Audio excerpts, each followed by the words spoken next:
shoutout naman sa mga kamag-anak ko dyan sa Pilipinas. Actually, pinag-vlog ako para sa birthday ni Tito Mike. And ilang taon na ba ako dito? 2 years. So, ibig sabihin halat nung October 28. Nag-birthday ka pa bago ako pumunta dito.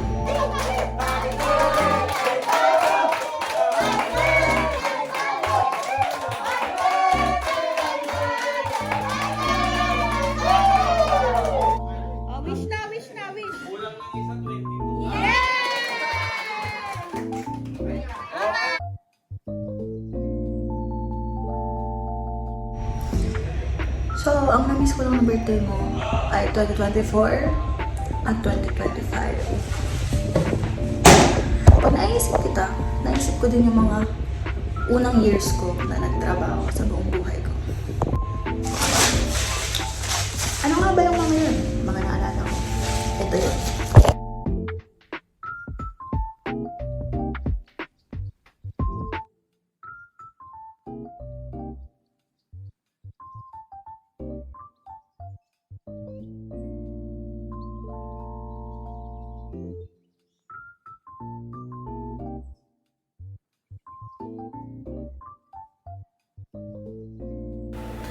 Ante, natatawa ako kasi kapag binabalikan ko yung mga pictures ko nung nagtatrabaho pa ako sa MAL. Actually guys, wala pang second floor nun. Wala pang second floor yung office nun. Pero yung mga client namin, ginagawa ko mga affidavit nun, kulang yung 25 pieces a day. Malakas na talaga nun. Pero tawang-tawa ako kasi nung nag-throwback ako, puro mga picture ng nagrurukod, tsaka picture ng mga titulo, tsaka mga affidavit. So, imbes na mga memories ko sa MAL, memories na lang natin bilang isang magkapamilya yung ipa-flash ko dito.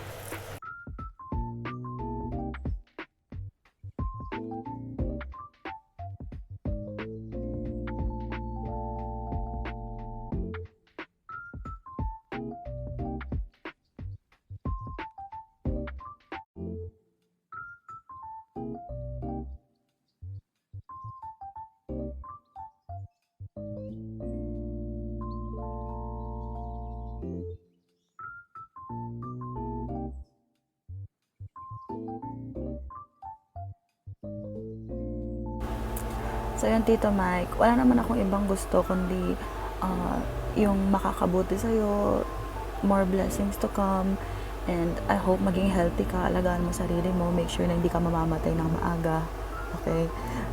Miss na kita. I'm so proud sa layo ng narating mo.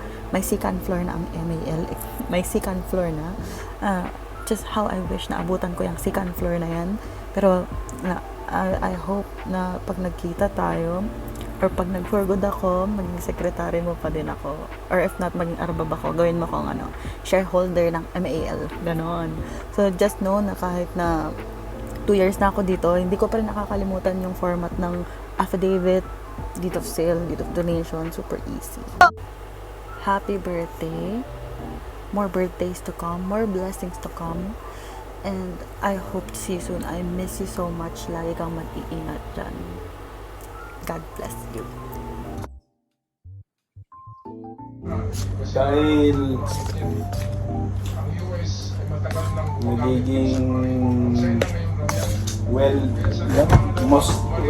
wealthiest man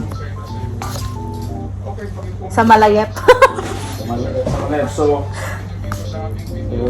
a wealthy will come a great responsibility.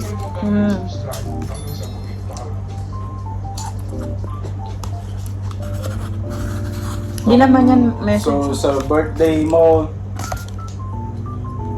ano man ang marating mo, but I wish all the best and prosperity, good health. But make sure always be humble, down to earth.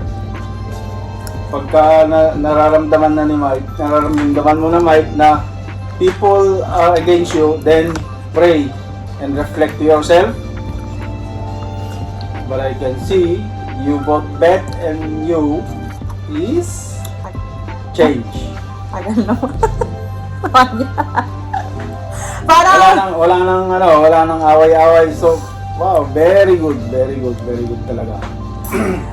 parang si Sheikh Muhammad yung Which- nag-a-advise na.